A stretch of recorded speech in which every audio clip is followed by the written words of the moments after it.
গরু কিনতে। কার সাথে আসছো? বাবার সাথে। পছন্দ হয় নাই? না, দাম বেশি।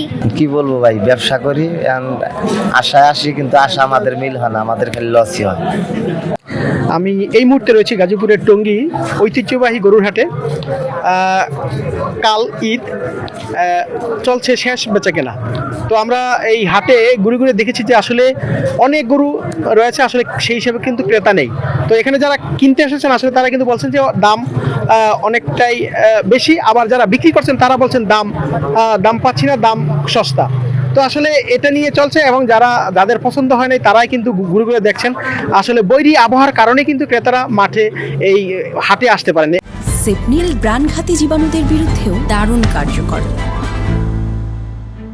যারা বিক্রেতারা রয়েছেন তারা কিন্তু আসলে বিভিন্ন জেলা থেকে এখানে এসেছেন, এবং তারা যেমনটা আমাদেরকে জানিয়েছেন যে আসলে এই বৃষ্টির কারণে কিন্তু অনেক ক্রেতা এখানে আসেনি এবং তাদের অনেক লোকসান গুনতে হচ্ছে, এবং এই হাটেও কিছু সমস্যার কথা আমাদেরকে জানিয়েছেন। এখানে পানি নেই, তারপর টয়লেট ব্যবস্থা নেই, অনেক সমস্যার কথা বলেছেন। তবে বৃষ্টি বৈরী আবহাওয়ার কারণেই কিন্তু আসলে এই সমস্যাটা হয়েছে, আমাদেরকে তেমনটা জানিয়েছেন আসলে। এবং আমরা জানতে চাইবো যে আসলে এই কি অবস্থা, এবং অবস্থা ভাই খুবই খারাপ। আমি 11টা গরু আনছিলাম, প্রায় 2 লক্ষ টাকার মতো ক্ষতিগ্রস্ত, আর এখন আমার একটা গরু আছে। কি বলবো ভাই, ব্যবসা করি আশায় আসি, কিন্তু আশা আমাদের মিল হয় না, আমাদের খালি লসই হয়। আমাদেরকে যেমনটা জানিয়েছেন যে আসলে এই গরু উনি প্রায় 11টি গরু এনেছিলেন, আসলে সেখানে প্রায় 2 লক্ষ টাকা তার লোকসান হবে এমনটা বলছে। তো আসলে যেটা হচ্ছে যে আসলে বৈরী আবহাওয়ার কারণেই, তবে অনেক এখানে বিভিন্ন ফার্মের অনেক এসেছেন এখানে গরু বিক্রি করতে। আসলে আমরাও জানতে চাইবো তার কাছে যে আসলে কি অবস্থা, এবং আমাদেরকে সরাসরি জানাবেন।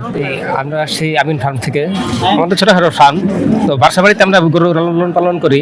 তো এখান থেকে আমরা 4টা গরু আনছি, তো আমরা ওইরকম আসলে মানে দাম পাচ্ছি না, তো আমরা নিজেরাই খাওয়াই, নিজেরাই করি। তো এখন আর কি করার, হয়তো আমাদের দিন শেষে বাড়ি ফিরে যেতে হইব, আবার 1 বছরের অপেক্ষা থাকতে হইব, লস এটাই। এখন যদি এগুলো আজকে বিক্রি না হয়, আজকে বিক্রি না হলে কালকে হইব, কালকে দেশে ঘুরিয়ে নিয়ে তোমরা। গরু কিনতে। কার সাথে আসছো? বাবার সাথে। পছন্দ হয় নাই? না, দাম বেশি। তাই ময়মনসিংহতে নিয়ে আসি 20টা গরু, ইনশাল্লাহ 17টা বিক্রি হয়ে গেছে, আর 3টা আছে। আলহামদুলিল্লাহ বৃষ্টির কারণে তুলনামূলক বেচাকিনিটা কিছু কম হয়েছে, আশা করছি ইনশাল্লাহ।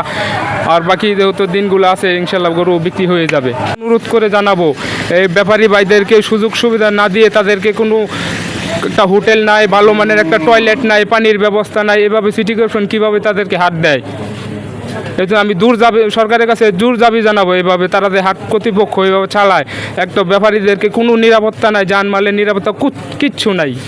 যারা ব্যবসায়ী রয়েছেন তারাও খুব দুশ্চিন্তায় রয়েছেন যে আসলে তাদের যে গরুগুলো রয়েছে আছে বিক্রি না হলে কিন্তু তারা দুর্ভোগে পড়বেন, এবং অনেকেরই গরু রয়েছেন যে তারা আসলে এখনো গরু বিক্রি করেননি, যে কারণে তারা দুর্ভোগ শিকার হতে পারেন এমনটাই আমাদের জেনেছেন। তবে লোকসানের কথা অনেকেই জেনেছেন যে আসলে বৈরী আবহাওয়ার কারণেই কিন্তু এখানে লোকসান গুনতে হচ্ছে, এমনটাই আমাদেরকে জানিয়েছেন। তো এখানে আসলে যাদের 10টা-15টা করে গরু রয়েছে আসলে তারা কি বিক্রি করতে পারবেন কিনা সেটিও আসলে নিশ্চিত নয়, এমনটাও আমাদেরকে জানিয়েছেন। তো যেহেতু সময় রয়েছে, কাল ঈদ, এবং সময় যেহেতু রয়েছে, তারা এই গরুগুলো রাতের মধ্যে বিক্রি হবে এমনটাই প্রত্যাশা করছেন। আফজাল হোসেন, বাংলাদেশ প্রতিদিন, টঙ্গী।